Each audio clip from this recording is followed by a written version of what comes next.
नमस्कार। आज हम उज्जैन के श्री महाकालेश्वर ज्योतिर्लिंग के बारे में मिली जानकारी पर थोड़ी गहराई से बात करेंगे। जी। ये 12 ज्योतिर्लिंगों में से तो एक है, लेकिन कुछ चीजें हैं जो इसे बहुत खास बनाती हैं, है ना? हाँ, बिल्कुल। मतलब जानकारी इशारा करती है कि सिर्फ एक मंदिर नहीं है। हाँ, बल्कि समय और शायद मृत्यु से जुड़े गहरे सवालों का केंद्र भी। कुछ ऐसा ही। चलिए इन स्रोतों को देखते हैं, समझते हैं कि ऐसा क्यों कहा जाता है। ठीक है। तो सबसे पहले तो ये कहाँ स्थित है? मध्य प्रदेश, उज्जैन शहर में। शिप्रा नदी के किनारे। हाँ, लेकिन खास बात यह है, उज्जैन को प्राचीन भारत में ज्योतिष और मतलब विशेष रूप से समय यानी काल की गणना का एक बड़ा केंद्र माना जाता था। अच्छा। हाँ, तो यहीं से महाकाल नाम का जो अर्थ है वो और भी गहरा हो जाता है कहीं ना कहीं। ये तो दिलचस्प है। मतलब क्या ये सिर्फ एक संयोग है कि काल गणना के केंद्र में ही महाकाल हैं, या स्रोत कुछ और बताते हैं? क्योंकि एक और बात है, जानकारी के अनुसार ये एकमात्र दक्षिण मुखी ज्योतिर्लिंग भी है। देखिए, मैं संयोग तो नहीं लगता। कुछ संकेत मिलते हैं कि कैसे इस शहर की जो खगोलीय विरासत थी, गणितीय विरासत थी, हाँ। उसने शिव के इस रूप को मतलब समय और नश्वरता के परम नियंत्रक के रूप में समझने का एक अलग ही दार्शनिक आधार दिया होगा। अच्छा। और जहां तक दक्षिणमुखी होने की बात है, हिंदू परंपरा में दक्षिण दिशा यम से जुड़ी है, मृत्यु के देवता से। हाँ, ये तो है। तो इस ज्योतिर्लिंग का दक्षिण की ओर होना वो सीधे सीधे महाकाल के काल यानी मृत्यु पर भी अधिकार को दर्शाता है एक तरह से। अच्छा, तो मतलब स्थान और दिशा दोनों ही काल के स्वामी वाली बात को पुष्ट करते हैं। स्रोतों में एक पौराणिक कथा भी है, राजा चंद्रसेन वाली। जी हाँ, उज्जैनी के राजा थे, शिव भक्त। और कोई श्वेक दैत्य था। हाँ। उसने आक्रमण किया तो राजा और नगरवासियों ने शिवजी से प्रार्थना की, ऐसा कुछ। बिल्कुल। और तब शिवजी ने महाकाल का वो प्रचंड रूप धारण किया और उस दैत्य का संहार किया। और फिर भक्तों ने आग्रह किया तो वे वहीं ज्योतिर्लिंग रूप में स्थित हो गए।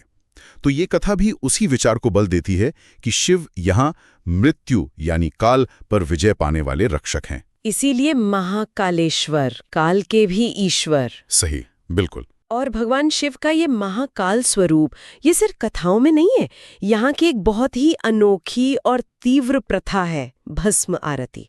उसमें ये महसूस होता है। हाँ, भस्म आरती। जानकारी कहती है कि इसमें ताजी चिता का भस्म का प्रयोग होता है।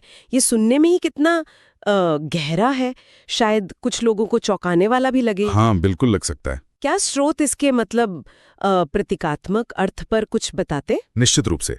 असल में ये भस्मारती नश्वरता का सबसे सीधा, सबसे प्रत्यक्ष प्रतीक है। अच्छा। आजी चिता की भस्म, उसका प्रयोग करना मतलब जीवन कितना क्षणभंगुर है और मृत्यु ही अंतिम सच है, इसका रोजाना सामना करने जैसा है। ये एक बहुत शक्तिशाली अनुष्ठान है।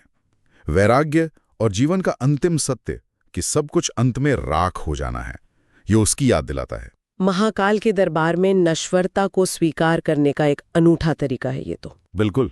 ये वाकई गहरा है। अच्छा, स्रोतों में त्रिकाल पूजन का भी जिक्र है, सुबह दोपहर शाम की पूजा। इसका भी कोई खास महत्व है? हाँ, त्रिकाल पूजन संभवतः यह दिखाता है कि दिन के अलग अलग पहरों पर काल के स्वामी का निरंतर प्रभाव है, उनकी शाश्वत उपस्थिति है।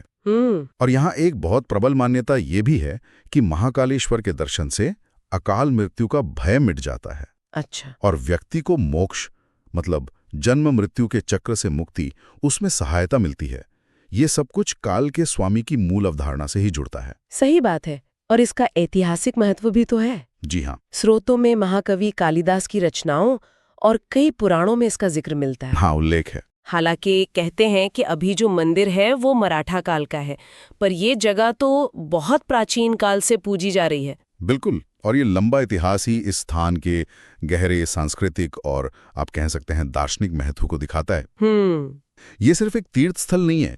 सदियों से ये समय, मृत्यु, अस्तित्व, इन गूढ़ प्रश्नों पर चिंतन का केंद्र रहा है। एक जीवंत प्रतीक है ये। तो अगर हम आज की चर्चा को समेटें तो ये साफ है कि महाकालेश्वर ज्योतिर्लिंग सिर्फ 12 में से एक या उज्जैन का कोई प्रसिद्ध मंदिर भर नहीं है। नहीं, बिल्कुल नहीं। इसका दक्षिणमुखी होना, उज्जैन का खुद कालगणना का केंद्र होना, मृत्यु पर विजय की वो कथा और भस्म आरती जैसी तीव्र प्रथा, हाँ, ये सब मिलकर इसे काल के अधिपति के एक बहुत ही अद्वितीय प्रतीक के रूप में स्थापित करते हैं। और अंत में एक सोचने वाली बात ये रह जाती है कि कैसे एक भौतिक स्थान मतलब एक मंदिर समय और नश्वरता जैसी अमूर्त, इतनी गहन अवधारणाओं का इतना शक्तिशाली प्रतीक बन सकता है। सही कहा।